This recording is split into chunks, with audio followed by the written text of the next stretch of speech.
Assalamualaikum warahmatullahi wabarakatuh. Pada pertemuan kali ini, saya akan menyampaikan tentang organisasi kehidupan. Yang lebih khususnya, saya akan menjelaskan mengenai sel. Namun, sebelum kita langsung membahas tentang sel, bolehlah saya menjelaskan terlebih dahulu apa saja urutan-urutan dalam organisasi kehidupan. Nah, biasanya yang tampak yang kalian lihat sehari-hari adalah tahapan organisme, yaitu suatu individu. Kalian melihat seseorang, atau melihat sebuah tanaman, atau kalian melihat seekor hewan, itu yang kalian lihat adalah organisme. Jadi, satu kesatuan dari individu ini kita sebut dengan organisme.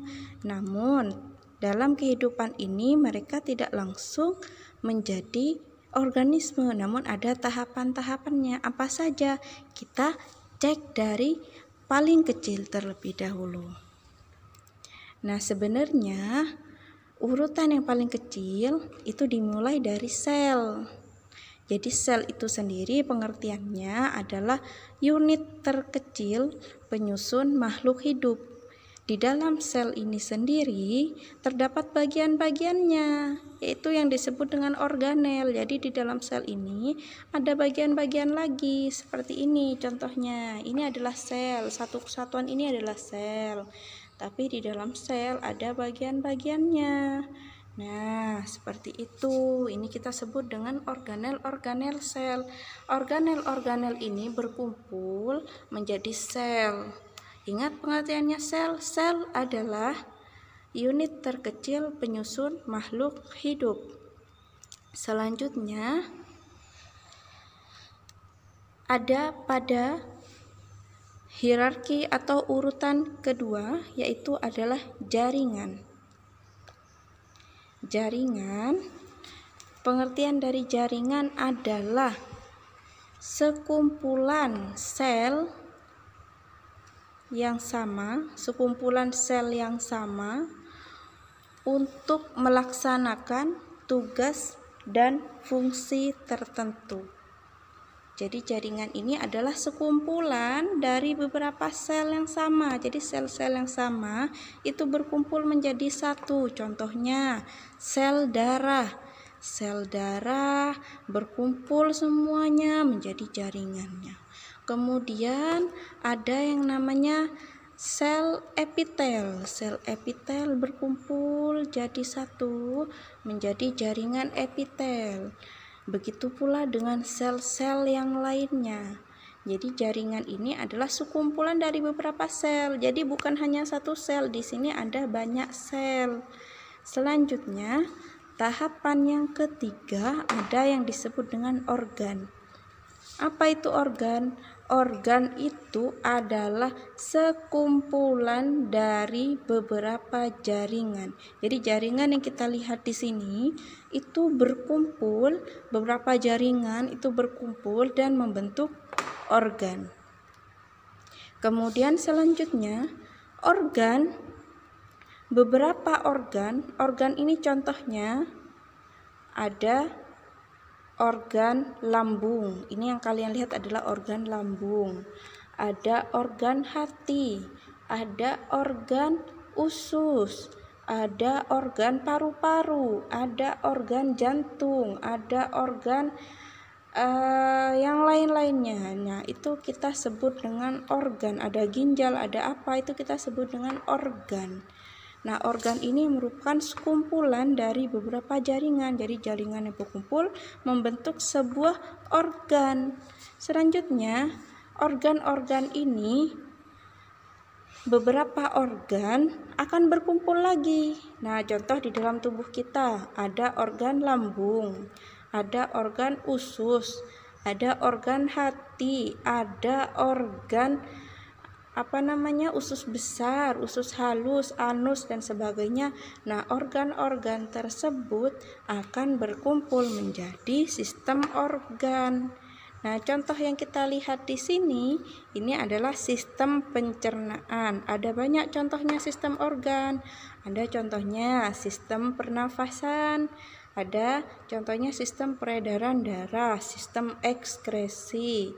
Nah, di sini sistem pencernaan terdiri dari beberapa organ. Coba kita lihat, di sini ada anus yang paling bawah, kemudian di sini ada usus besar. Yang di dalam ini adalah usus kecil. Yang di atasnya ini ada lambung, ada hati. Kemudian ada kerongkongan, ada mulut. Ini semuanya bergabung menjadi sistem pencernaan yang kita sebut dengan sistem organ. Nah, di dalam tubuh bukan hanya sistem pencernaan, seperti yang tadi saya katakan, ada sistem peredaran darah, ada sistem pernafasan, sistem pencernaan, semuanya berkumpul menjadi yang disebut dengan organisme. Nah, itulah sebabnya kita bisa bernafas, bisa makan, bisa darahnya bisa berjalan, kemudian bisa mengeluarkan pengeluaran seperti kencing dan sebagainya. Itu karena di dalam tubuh kita ada beberapa sistem organ. Nah, itulah yang kita sebut dengan organisasi kehidupan. Sekarang kita bahas mengenai sel. Ya, lanjut. Ini yang kalian lihat adalah sel hewan. Kemudian di sini ada sel tumbuhan. Apakah ada bedanya? Ada. Jadi bedanya yang paling kelihatan, contohnya kalian lihat hewan. Hewan itu bisa bergerak bebas? Bisa. Tumbuhan apakah bisa berlari, bergerak bebas, berjalan seperti hewan? Tidak bisa. Nah, itu bedanya. Apa yang membedakan di antara keduanya? Yang membedakan salah satunya ada organel yang kita sebut dengan dinding sel. Jadi di tumbuhan itu memiliki yang namanya dinding sel. Jadi dia memiliki suatu lapisan yang sangat keras pada selnya, sehingga sel tumbuhan itu tidak bisa bergerak bebas, berlari, berjalan seperti ayam. Jadi tumbuhan itu agak kaku karena dia memiliki dinding sel yang ada di luar yang paling keras ini. Dia tebal lapisannya, kemudian paling keras, kaku. Sementara sel hewan itu tidak punya yang namanya dinding sel. Kalau kita lihat di sini, ini ada yang namanya inti sel atau nukleus. Jadi inti sel ini yang kalian lihat, yang ini sama yang ini yang warna ungu. Yang ini yang warna hijau kalau yang tumbuhan, kalau yang hewan yang berwarna hijau yang di sini. Kemudian yang tumbuhan ini yang berwarna ungu ini, itu kita sebut dengan inti sel. Inti sel itu kita sebut dengan otaknya sel. Jadi dia fungsinya untuk mengatur semua aktivitas sel. Jadi yang mengatur otaknya sel itu, yang mengendalikan itu semuanya adalah inti. Kemudian selanjutnya di sini ada retikulum endoplasma. Ya, seperti yang kalian lihat di sini dan di sini. Jadi retikulum endoplasma ini biasanya bentuknya seperti ini. Dia bentuknya seperti ada cabang-cabang. Itu adalah retikulum endoplasma, memanjang-memanjang seperti ini dan meliuk-liuk bentuknya. Itu adalah retikulum endoplasma. Kemudian lagi di sini ada mitokondria. Yang ini mitokondria. Kemudian kalau yang pada tumbuhan mitokondrianya seperti ini.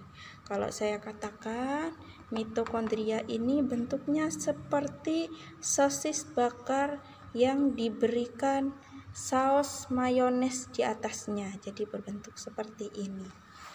Selanjutnya juga ada yang namanya membran sel. Jadi membran sel ini semuanya punya. Jadi membran sel ini fungsinya untuk melindungi isi-isi sel yang ada di dalamnya. Jadi semuanya dilindungi oleh membran sel. Jadi kalau pada tumbuhan ini selain punya membran sel, dia punya dinding sel. Kalau hewan dia hanya mempunyai membran sel saja. Seperti itu. Nah, kemudian selanjutnya pada tumbuhan juga memiliki vakuola. Ini vakuola yang besar sekali pada tumbuhan. Sementara pada hewan itu sangat kecil, bahkan kadang tidak terlihat vakuolanya. Nah, kemudian juga pada tumbuhan di sini ada organel kloroplas. Jadi kloroplas ini dia ada di dalam plastida. Kloroplas ini merupakan zat hijau daun. Fungsinya berperan dalam proses fotosintesis tumbuhan. Nah, untuk bagian-bagian pada sel-sel akut ini. Nah, ada fungsinya di situ. Membran sel berfungsi untuk melindungi seluruh isi sel. Kemudian mitokondria berfungsi sebagai respirasi atau pernafasan sel. Lisosom, vakuola, inti sel, retikulum endoplasma, plastida, dan lain-lain. Nah, di sini kalian bisa lihat kalau yang dicentang berarti dia terdapat pada hewan dan juga terdapat pada tumbuhan. Sementara kalau kalian melihat vakuola di sini saya tuliskan vakuola pada hewan itu kecil, tapi pada tumbuhan itu besar. Nah, kemudian plastida atau kloroplas tadi hanya ada di tumbuhan, hewan tidak memiliki. Begitu pula dengan dinding sel. Jadi yang punya dinding sel hanya tumbuhan saja, hewan tidak punya. Nah, itu bagian-bagiannya, bagian-bagian dari sel itu sendiri. Bisa kalian baca sendiri. Nah, terima kasih untuk pertemuan kali ini, untuk pembelajaran hari ini tentang sel hewan dan sel tumbuhan sudah selesai. Silahkan kalian bisa catat materi kalian di buku tulis kalian masing-masing. Terima kasih.